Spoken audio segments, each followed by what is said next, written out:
fantastisk, at vi kan mødes online. Vi er sammen hver for sig. Fællesskaber er altid vigtige. De voksne har deres MGP. Vi synger nu vores udgave.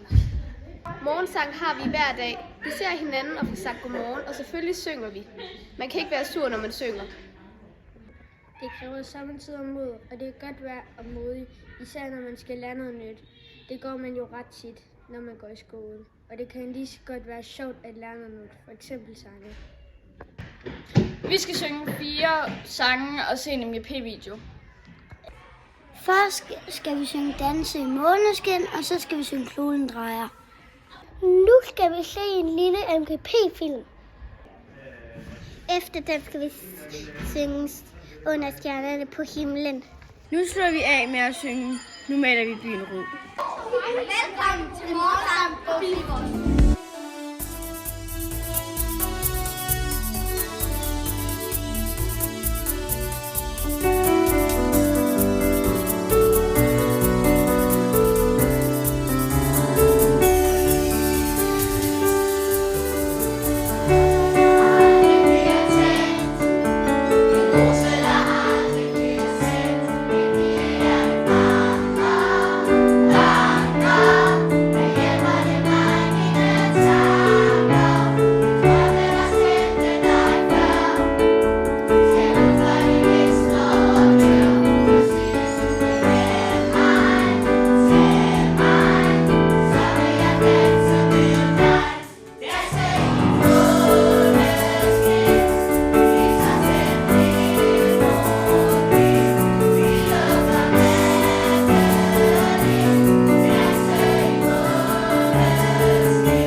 can, 'cause you're so here, you're so there, not really anywhere. She said, should've known better.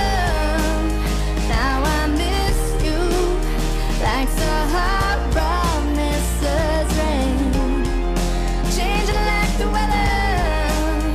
Maybe it's true, maybe you're not gonna change. Hun en stjerne på et dansegulv.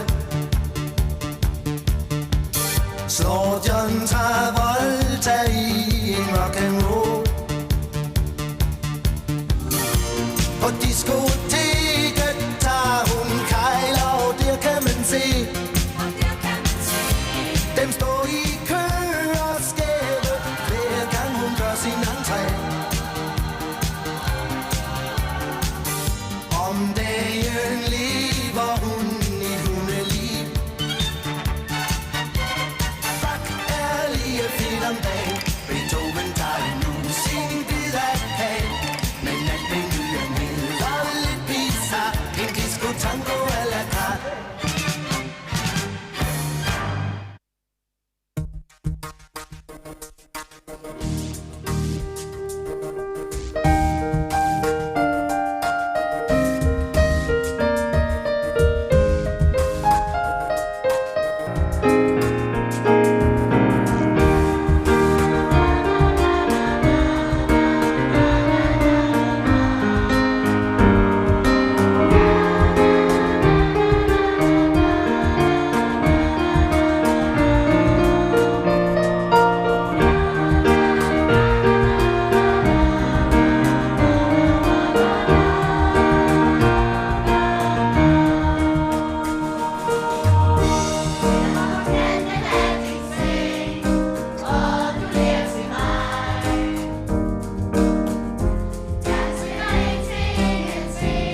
Kameraet ruller bogstaveligt talt. I morgen er der Dansk Melodi Grand Prix i Jyske Bank-boksen. Og jeg tænker, at vi skal tage et kig rundt behind the scenes og se, hvordan det egentlig fungerer, når man skal lave sådan en kæmpe arrangement. Lad os se, om vi kan komme om bag scenen, eller vi kan finde nogle backstage-lokaler eller teknikrummet. Se lige en kæmpe diskokugle. Det bliver en fest. Lige nu er vi under tribunerne. Det er heroppe. Alle gæsterne de sidder. Lad os lige gå ind i boksen og tage et kig på, hvordan den ser ud. Der har vi Jyske Bank-boksen, der lige om lidt fyldes ud med tusindvis af gæster. Det er altså seriøst grej, når der skal sendes på det her. Jeg kan se, at de er i fuld gang med at bygge op og gøre teknikken klar. Og apropos teknik, så har jeg hørt, at der er noget, der hedder en OB-vogn ude bagved, som er en kæmpe vogn, hvor der bare er fyldt med teknik og alle skærmene og alle mikrofonerne. Prøv at se, alle mikrofonerne de ligger klar til i morgen. Det er herinde, al teknikken den finder sted. Nu er vi kommet ind i OB-vognen, også kaldet teknikrummet, ude bag ved Jyske Bank-boksen. Der er et kæmpe teknikskab, der er 1 million skærme herinde, 1 million dimsedut-knapper, som jeg slet ikke tør røre ved. Her kan vi se, hvordan det ser ud lige nu inde i Jyske Bank-boksen. Her nu bevæger det sig. Og så kan man simpelthen overvære hele showet herindefra. Det bliver fedt. Lad os gå videre og se, om vi kan finde noget andet fedt backstage. Jeg tænker, vi skal prøve at finde Birthe Kjærs backstage room. Nu er vi på backstage-gangen, eller alle folk bag, det sidder her, og kunstnerne. Produktionen. Herinde er værterne Stephanie og Sara. Skal vi se, om deres rum er blevet gjort klar? Det er ikke så klar endnu. Jeg håber i det mindste, de bare lige får en sofa eller et eller andet herinde. Men det bliver klar. Sminken.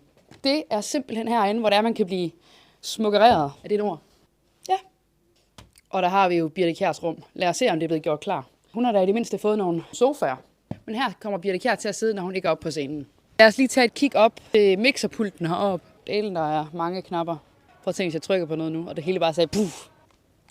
Og der er simpelthen så uendelig mange trapper her i boksen. Det er herinde, der vil være spisende gæster, og så vil der blive rullet fra her. Og så er der et fantastisk sceneview. Lad os gå ind i køkkenet og se, om de allerede er i gang med at forberede noget mad. Snitarbejdet det er jo allerede godt i gang herinde. Skal I se Melodi Grand Prix?